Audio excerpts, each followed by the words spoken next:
salam sejahtera untuk kita semua. Yang kami hormati Ibu Dosen Pengampu, Ibu Fitri Adilia Sari Lubis, Deskom Infom. Perkenalkan, saya pemateri pertama Karmeliani Harahap dan teman saya pemateri kedua Anissa Febrianti dan pemateri ketiga Adela Sukma dan pemateri keempat Febriani Harahap dan pemateri kelima Dewi Adianti. Baik, di sini saya sebagai pemateri pertama akan menjelaskan input dan output dari program. Input dan output dari program adalah metode transfer data antara unit pemrosesan pusat CPU dan perangkat peripheral seperti keyboard atau penyimpanan, di mana setiap transaksi data dimulai dan dikendalikan sepenuhnya oleh instruksi dalam satu program. Dalam metode ini, CPU harus bekerja terus-menerus untuk memantau status perangkat dan melakukan pemindahan data secara langsung. Input dan output memiliki karakteristik utama. Yang pertama yaitu kendali penuh CPU. CPU bertanggung jawab atas seluruh proses, mulai dari pemeriksaan apakah perangkat siap, mengirim perintah membaca atau tulis, hingga memindahkan data ke memori. Yang kedua yaitu proses menunggu musik atau waiting. CPU seringkali terjebak dalam loop atau siklus menunggu sampai perangkat peripheral yang melakukan transfer. Hal ini dapat menyebabkan pemborosan waktu prosesan karena CPU tidak bisa mengerjakan tugas lain saat menunggu. Yang ketiga yaitu instruksi khusus. Transfer data biasanya menggunakan instruksi spesifik seperti IN dan OUT. Input dan output dari program memiliki karakteristik utama. Yang pertama yaitu kendali penuh CPU. CPU bertanggung jawab atas seluruh proses, mulai dari memeriksa apakah perangkat siap, mengirim perintah baca atau tulis, hingga memindahkan data ke memori. Yang kedua yaitu proses menunggu, musik atau waiting. CPU seringkali terjebak dalam loop atau siklus menunggu sampai perangkat peripheral siap melakukan transfer. Hal ini dapat menyebabkan pemborosan waktu pemrosesan karena CPU tidak bisa mengerjakan tugas lain saat menunggu. Yang ketiga yaitu instruksi khusus. Transfer data biasanya menggunakan instruksi spesifik seperti in dan out, input atau output yang dipetakan port atau melalui alamat memori tertentu, input atau output yang dipetakan ke memori. Yang keempat yaitu sederhana namun tidak efisien. Ini adalah teknik input atau output yang paling kasar dan mudah diimplementasikan, tetapi kurang efisien untuk transfer data dalam jumlah besar dibandingkan metode seperti interrupt drive input atau output atau direct memory access. Sebagai contoh, saat Anda menekan tombol pada keyboard, CPU yang menggunakan metode tes program akan terus-menerus memeriksa atau polling status keyboard untuk melihat apakah ada data baru yang masuk. Jika ada, CPU akan mengambil data tersebut dan menyimpannya ke memori sesuai instruksi program. Baik, sekian dari materi saya. Terima kasih. Baik, lanjut kepada pemateri kedua yaitu saudari kami Anissa Febrianti yang akan menjelaskan tentang prinsip kerja utama. Kepada pemateri dipersilakan.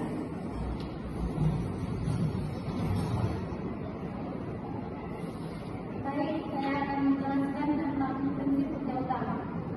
Prinsip utama dalam bekerja efektif mengikuti kombinasi cerdas, ikhlas, dan tuntas untuk mencapai hasil optimal. Hal ini didukung oleh integritas, kedisiplinan, tanggung jawab, serta kemampuan membangun jaringan dan adaptasi terhadap lingkungan juga. Berikut adalah prinsip kerja yang mendasar. 1.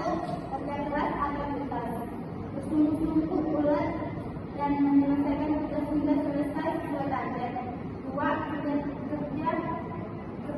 Kerja cerdas.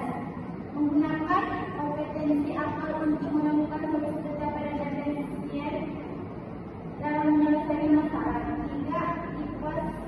Kerja ikhlas. Menambah yang baik, semangat, dan mengeluh sehingga bekerja keras berjadikan. Integritas dan kejujuran.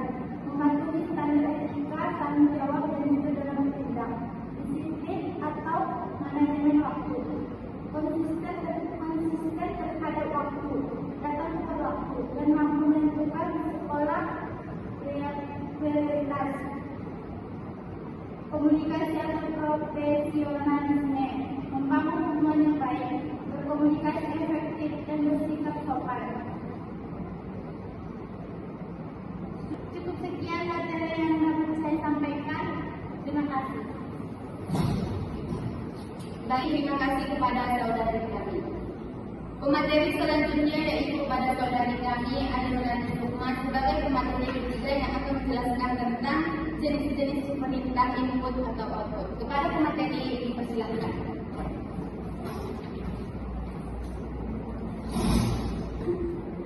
Baik, saya akan menjelaskan jenis-jenis perintah input dan output. Ada 3 jenis utama perintah input dan output yang perlu kita ketahui. 1. Input dan output program. Dalam metode ini, CPU memiliki kendali penuh atas operasi input dan output. CPU akan mengirimkan perintah dan kemudian menunggu hingga perangkat siap. Cara kerja CPU terus-menerus memeriksa status perangkat atau proses ini disebut polling untuk melihat apakah operasi sudah selesai. Kelebihan sangat sederhana untuk diimplementasikan pada perangkat jelas dan kecil. Kekurangan sangat tidak efisien karena CPU terjebak menunggu perangkat input dan output yang lambat, sehingga membuang siklus pemrosesan yang berharga. 2. Input dan output berbasis interrupsi. Metode ini jauh lebih efisien daripada output program karena CPU tidak perlu menunggu secara pasif. Cara kerja CPU memberikan perintah modul input output, lalu melanjutkan mengerjakan tugas lain. Ketika modul input dan output siap, misalnya data sudah siap dibaca, ia akan mengirimkan sinyal input ke CPU. CPU kemudian akan berhenti sejenak melayani transfer data tersebut, lalu kembali ke pekerjaan sebelumnya. Kelebihan CPU bisa multitasking dan tidak membuang waktu untuk polling. Kekurangan jika volume data sangat besar, CPU tetap akan kewalahan karena ia harus menangani setiap paket data yang masuk satu persatu.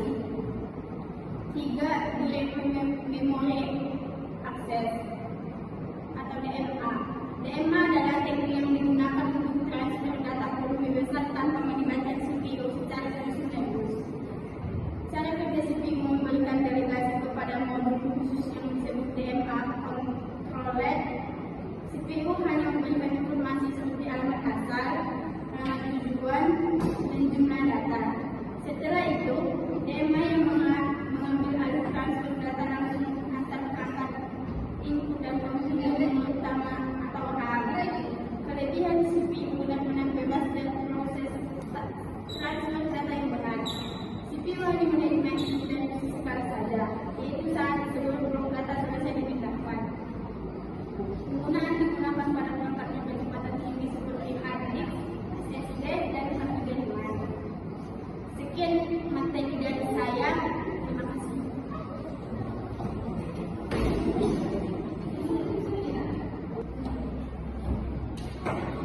Baik, terima kasih kepada pemateri. Pemateri selanjutnya yaitu kepada saudari kami Perkuliahan Harahap yang akan menjelaskan tentang kelebihan dan kekurangan. Kepada pemateri dipersilakan. Baik, di sini saya menjelaskan tentang kelebihan dan kekurangan input dan output terprogram. Kelebihan input dan output terprogram. Input dan output terprogram adalah teknik dalam sistem komputer di mana CPU mengontrol langsung proses pertukaran data antara perangkat input atau output dan memori. Salah satu kelebihannya adalah strukturnya yang sederhana sehingga mudah dipahami dan diimplementasikan. Metode ini tidak memerlukan perangkat keras tambahan yang kompleks sehingga cocok digunakan pada sistem kecil atau sederhana. Selain itu, pengendalian langsung oleh CPU membuat proses menjadi lebih terkontrol dan mudah dalam proses debugging. Dan kekurangan input atau output terprogram. Di sisi lain, input atau output terprogram memiliki kelemahannya, yaitu kurang efisiensi karena CPU harus selalu menunggu hingga proses input atau output selesai atau basi waiting. Hal ini menyebabkan waktu CPU banyak terbuang dan tidak bisa digunakan untuk tugas lain. Akibatnya, kinerja sistem secara keseluruhan menjadi lebih lambat, terutama jika perangkat input atau output memiliki kecepatan rendah. Selain itu, metode ini kurang cocok digunakan pada sistem modern yang membutuhkan multitasking dan efisiensi tinggi. Cukup sekian yang saya jelaskan. Terima kasih. Baik, terima kasih kepada pemateri. Pemateri selanjutnya kepada saudari kami Dewi Arianti yang akan menjelaskan tentang teknik. Kepada saudari, dipersilakan. Baik, di sini saya akan menjelaskan tentang teknik input atau output dari program. Teknik dalam input atau output dari program adalah cara CPU mengendalikan langsung proses komunikasi dengan perangkat input atau output seperti keyboard, monitor, atau printer tanpa bantuan interrupt atau DMA. Berikut penjelasan tekniknya secara jelas. Polling program input atau output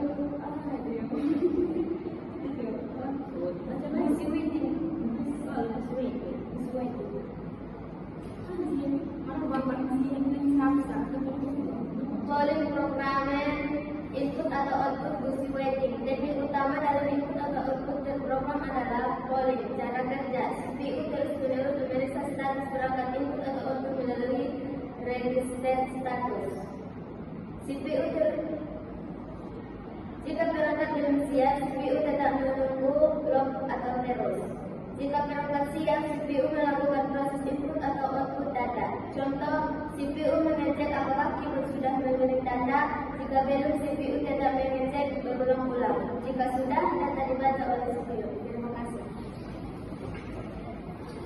Baik, materi selanjutnya kesimpulan yang akan dibacakan oleh saudari kami Anissa Febrianti. Pada saudari yang bersilakan.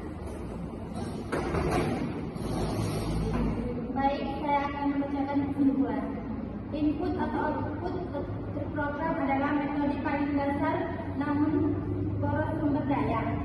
Cocok untuk sistem yang sangat sederhana di mana CPU tidak memiliki banyak tugas lain. Untuk sistem modern, teknik ini telah dikembangkan menjadi interrupt drive input atau output atau DMA, drive memory access. Terima kasih.